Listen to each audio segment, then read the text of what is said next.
नमस्कार, मैं हरि। आप देख रहे हैं डिजिटल न्यूज झारखंड। आइए जानते हैं झारखंड के प्रमुख खबरों के बारे में। इससे पहले से छोटी सी निवेदन कि अगर आप चैनल में नए हैं तो चैनल को सब्सक्राइब अवश्य कर लें ताकि झारखंड की हर छोटी बड़ी खबर आप तक पहुंचा सकें। झारखंड में 4 सीटों पर मतदान खत्म, 63% हुई वोटिंग। तो वहीं कल्पना सोरेन सहित 54 प्रत्याशियों का भाग्य ईवीएम में कैद। दरअसल आपको बता दूं, झारखंड में लोकसभा चुनाव के 5वें चरण की 3 सीटों पर भी सोमवार को मतदान पूरी तरह शांतिपूर्ण संपन्न हो गया। तीनों संसदीय निर्वाचन क्षेत्र चतरा, कोडरमा और हजारीबाग में मतदाताओं ने मतदान में पूरा उत्साह दिखाया। आपको बता दें कि शाम 7 बजे तक प्राप्त रिपोर्ट के अनुसार 3 सीटों पर लगभग 63% वोट पड़े हैं। पिछले चुनाव में लगभग 65% वोट पड़े थे। हालांकि इस चुनाव के आंकड़े देर रात तक अपडेट होने पर कुछ बढ़ सकते हैं। झारखंड विधानसभा की गिरिडीह सीट पर भी उपचुनाव संपन्न हो गया है। यहाँ भी शांतिपूर्ण चुनाव हुआ है। यहाँ मतदाताओं ने जमकर अपने मताधिकार का प्रयोग किया। कुल 68.26% वोट पड़े। आपको बता दूं कि इस चरण के मतदान के बाद केंद्रीय राज्य मंत्री अन्नपूर्णा देवी, विधायक मनीष जायसवाल, जेपी पटेल, ढूलू महतो, विनोद कुमार सिंह, पूर्व मुख्यमंत्री हेमंत सोरेन की पत्नी कल्पना सोरेन, पूर्व मंत्री केएन त्रिपाठी सहित 54 उम्मीदवार का भाग्य ईवीएम में कैद हो गया है। इनमें चतरा के 22, कोडरमा के 15 तथा हजारीबाग के 17 उम्मीदवार सम्मिलित हैं। कोडरमा में टूटेगा पिछला रिकॉर्ड, 10 लाख से ज्यादा वोट मिलेगा, अन्नपूर्णा देवी का दावा। दरअसल आपको बता दूं, भारतीय जनता पार्टी यानी कि भाजपा की नेता और कोडरमा लोकसभा सीट से चुनाव लड़ रही अन्नपूर्णा देवी ने बड़ा दावा किया है। वोटिंग के बीच उन्होंने कहा है कि लोकसभा चुनाव में बहुत बड़े अंतर से जीतेगी, पिछली बार का रिकॉर्ड टूटेगा। आपको बता दूं, प्रधानमंत्री नरेंद्र मोदी की कैबिनेट में केंद्रीय शिक्षा राज्य मंत्री अन्नपूर्णा देवी ने दावा करते हुए कहा कि इस बार उनको 10 लाख से अधिक वोट मिलेंगे। उन्होंने कहा है कि सभी 6 विधानसभा क्षेत्र में उनको बढ़त मिल रही है। चुनाव में उनका मुकाबला किससे हो रहा है, यह पूछने पर अन्नपूर्णा देवी ने कहा कि अभी यह बता पाना मुश्किल है कि मेरी टक्कर किससे है। तो वहीं भाजपा नेता कहा कि इस वक्त उनके आसपास कोई नहीं दिखाई दे रहा है, वह बहुत बड़े अंतर से जीतेंगी। उन्होंने कहा कि देश हित के लिए और गरीबों के हित में बनी योजनाओं को धरातल पर उतारने के लिए वह लगातार काम करती रहेंगी।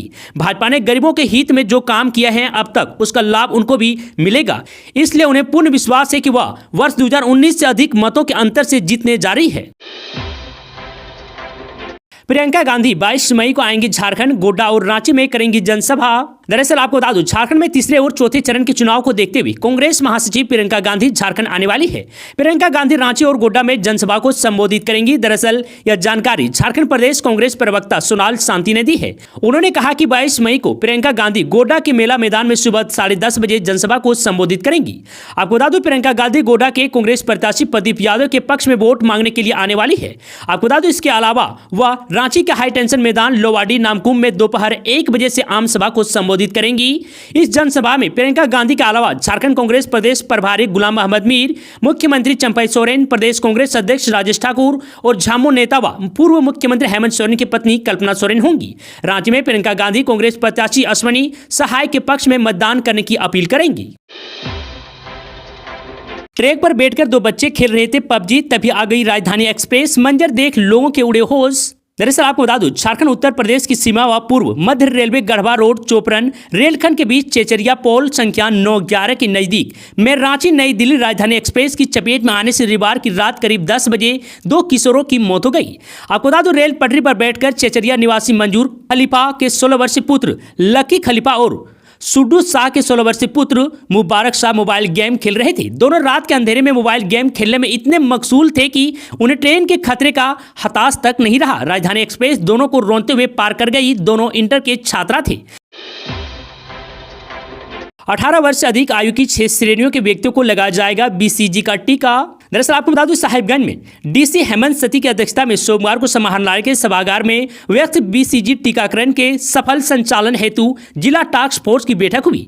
बैठक को संबोधित करते हुए डीसी ने व्यस्त टीकाकरण से जुड़े बिंदुओं पर आवश्यक जानकारी ली। आपको बता दूं, उन्होंने कहा कि व्यस्त बीसीजी टीकाकरण अभियान के तहत बीसीजी का टीका 18 वर्ष से अधिक आयु के 6 श्रेणियों के व्यक्तियों को लगाया जाएगा। इनमें जिन व्यक्तियों को पूर्व में टीबी हुआ हो, टीबी मरीजों के संपर्क में रहने वाले व्यक्तियों, 60 वर्ष और उससे अधिक के बुजुर्ग, कुपोषित वयस्क, धूम्रपान करने वाले व्यक्ति तथा मधुमेह के मरीजों को बीसीजी का टीका लगाया जाएगा। तो वहीं बताया गया कि जुलाई 2024 अभियान का शुभारंभ कर दिया जाएगा, जो 3 माह जुलाई, अगस्त, सितंबर तक चलेगा। इस दौरान WHO के सर्विलांस मेडिकल ऑफिसर ने पीपीटी के माध्यम से इस अभियान से जुड़े सभी बिंदुओं पर विस्तारपूर्वक जानकारी दी।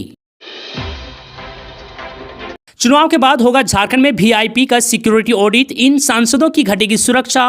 दरअसल आपको बता दूं, लोकसभा चुनाव का परिणाम आने के बाद राज्य में एक बार फिर विशिष्ट व्यक्तियों की सुरक्षा का ऑडिट होगा। किसी की सुरक्षा घटेगी तो किसी की बढ़ाई जाएगी। सबकी श्रेणी तय होगी, उन पर संभावित खतरों का आकलन होगा और उनके अनुसार उन्हें सुरक्षा व्यवस्था दी जाएगी।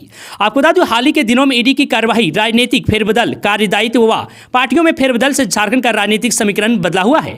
कई विधायक संसदीय चुनाव लड़ रहे हैं, जिन्हें जीत मिलेगी उन्हें उस पद के अनुसार सुरक्षा मिलेगा, वहीं जो हारेंगे उनकी सुरक्षा घटेगी। आपको बता दूं, वर्तमान में जो सांसद अगर चुनाव हारते हैं तो उनके अनुसार उनकी सुरक्षा घटाई जाएगी। वर्तमान में राज्यपाल सहित राजनीतिक व गैर राजनीतिक से जुड़े 119 विशिष्ट व्यक्तियों की सुरक्षा का आकलन केंद्रीय गृह मंत्रालय से निर्धारित मापदंड के अनुसार सुरक्षा दी जाएगी। वर्तमान में झारखंड के 8 विधायक संसदीय चुनाव लड़ रहे हैं। इनमें जयप्रकाश भाई पटेल, मनीष जायसवाल, ढुलू महतो, प्रदीप यादव, चमरा लिंडा, लोबी हेम्ब्रम, सीता सोरेन व जोबा मांझी शामिल है। सीता सोरेन को छोड़कर सभी विधायकों की एक्स श्रेणी की सुरक्षा मिली हुई है। तो वही आपको बता दूं, सीता सोरेन को भी पहले एक्स श्रेणी की सुरक्षा दी गई थी। उन्हें जैसे ही झामो छोड़कर भाजपा का दामन थामा, उन पर संभावित खतरों को देखते हुए उनकी सुरक्षा जेड श्रेणी की कर दी गई है। इन विधायकों में जो सांसद बनेंगे उन्हें सांसद को मिलने वाली सुरक्षा दी जाएगी। हेमंत सोरेन ने प्रॉपर्टी पर कब्जा किया, स्टेट मशीनरी का गलत यूज कर रहे हैं। दरअसल आपको बता दूं, झारखंड के पूर्व मुख्यमंत्री हेमंत सोरेन ने लोकसभा चुनाव के दौरान प्रचार करने के लिए जमानत की विशेष गुहार सुप्रीम कोर्ट में लगाई है। प्रवर्तन निदेशालय ने अदालत में हेमंत सोरेन की याचिका का विरोध करते हुए कई बड़े दावे किए हैं। ईडी ने सोरेन की जमानत याचिका का विरोध करते हुए कहा कि हेमंत सोरेन राज्य की मशीनरी का गलत इस्तेमाल कर मनी लॉन्ड्रिंग से जुड़े केस की जांच को प्रभावित करने की कोशिश कर रहे हैं। आपको बता दूं, ईडी ने सुप्रीम कोर्ट से कहा कि एक राजनेता किसी सामान्य नागरिक से ऊपर उठकर विशेष स्टेटस की मांग नहीं कर सकता है। अगर हेमंत सोरेन की अंतिम जमानत दी जाती है तब जेल में बंद सभी राजनेता इसी तरह से जमानत के लिए दावा करेंगे। अदालत में जस्टिस दीपांकर दत्ता की आवश्यकता प्राप्त बेंच सोरेन की याचिका पर मंगलवार को सुनवाई करेंगी।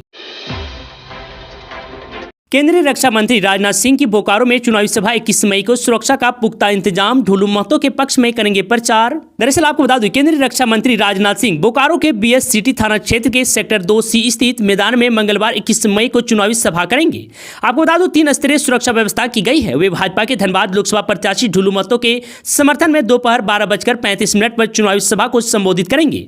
आपको बता दूं कि एनएसजी व दिल्ली पुलिस की स्पेशल टीम बोकारो पहुंच गई है। टीम ने सुरक्षा का पुख्ता इंतजाम लेकर सभा का स्थल निरीक्षण किया।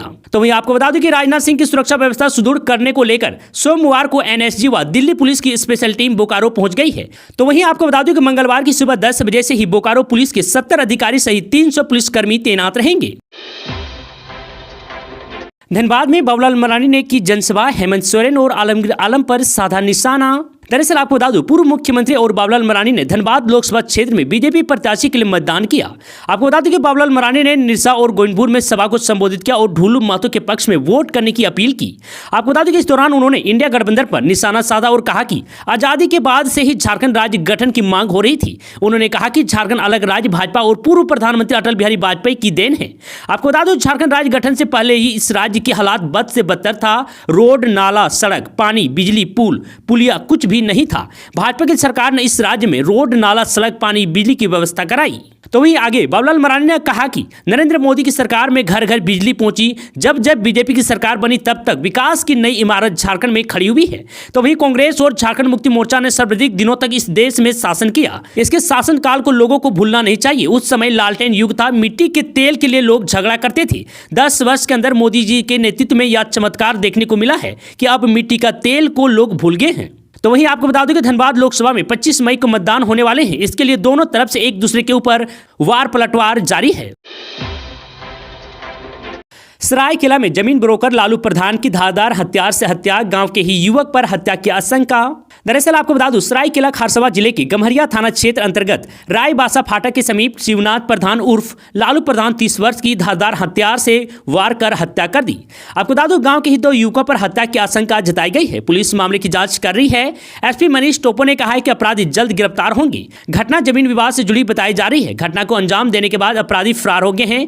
मृतक गम्हरिया के गोविंदपुर गाँव का रहने वाला था। तो वहीं आपको बता दूं कि सोमवार की सुबह घटना की जानकारी मिलने पर रायबासा फाटक के समीप लोगों की भीड़ लग गई। इसमें शव की पहचान होने के बाद घटना की जानकारी मृतक के परिजनों को दी गई।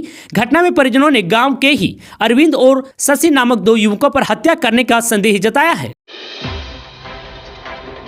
निर्दलीय प्रत्याशी लोबी हेम्ब्रम को जिताने की अपील। दरअसल आपको बता दूं, पाकुड़ नगर सदर प्रखंड के मनीरामपुर गांव में पूर्व जिला परिषद सदस्य हाफिजुल आलम की अध्यक्षता में निर्दलीय प्रत्याशी लोबी हेम्ब्रम के समर्थन में बैठे हुए बैठक में लोबी हेम्ब्रम को जीत दिलाने की अपील की गई है। उन्होंने कहा कि सांसद विजय हांसदा तीसरी बार टिकट लेकर फिर राजमहल लोकसभा क्षेत्र की जनता के बीच वोट मांग रहे हैं, लेकिन 10 वर्षों में उसने राजमहल लोकसभा में विकास का कार्य नहीं दिखा। उन्होंने कहा कि निर्दलीय प्रत्याशी लोबी हेम्ब्रम ने मूलवासी स्थानीय नीति 1932 खतियान का मामला विधानसभा में उठाते आए हैं, इसलिए इस बार लोबी हेम्ब्रम को जिताने की सभी से निवेदन करते हैं। गोड्डा में ऑटो चालक की पीट कर हत्या, पुलिस ने आरोपितों को किया गिरफ्तार। दरअसल आपको बता दूं, गोड्डा के पथरगामा थाना क्षेत्र स्थित दिगदी गांव में ऑटो चालक कैलाश मंडल की जमकर पिटाई की गई, जिससे उसकी मौत हो गई। घटना रविवार रात की है। सोमवार को पुलिस ने हत्यारोपित सत्यनारायण राय को दिगदी गांव से गिरफ्तार कर जेल भेज दिया है। बताया जा रहा है कि कैलाश मंडल अपना ऑटो चलाता था। रविवार को वह अपने गाँव कोरका से ऑटो लेकर गोड्डा और पुनः सवारी लेकर वापस कोरका गई। इसी दौरान दिगदी मोड़ में उसके ऑटो से कुछ पार्ट्स चोरी हो गई। कैलाश मंडल को शक हुआ कि दिगदी गांव में सत्यनारायण राय के घर के सामने ही ऑटो के सामान चोरी हुई है। वह देर शाम दिगदी गांव जाकर सत्यनारायण राय से पूछताछ करने लगा। इसी दौरान सत्यनारायण राय ने उनकी तीखी बहस हुई और नौबत मारपीट पर आ गई। इसी दौरान कोरका गांव निवासी कैलाश मंडल को सत्यनारायण राय ने जमकर पिटाई कर दी। इसकी जानकारी जब कैलाश मंडल के पुत्र अंकित कुमार मंडल को हुई तो वह दौड़े भागे दिगदी गांव आया। जब वह वहां पहुंचा तो देखा कि उसके पिता घायल अवस्था में करार रहे हैं। अंकित ने अपने घायल पिता को उठाकर इलाज के लिए सदर अस्पताल गोड्डा में भर्ती करवाया, जहां इलाज के दौरान उसकी मौत हो गई।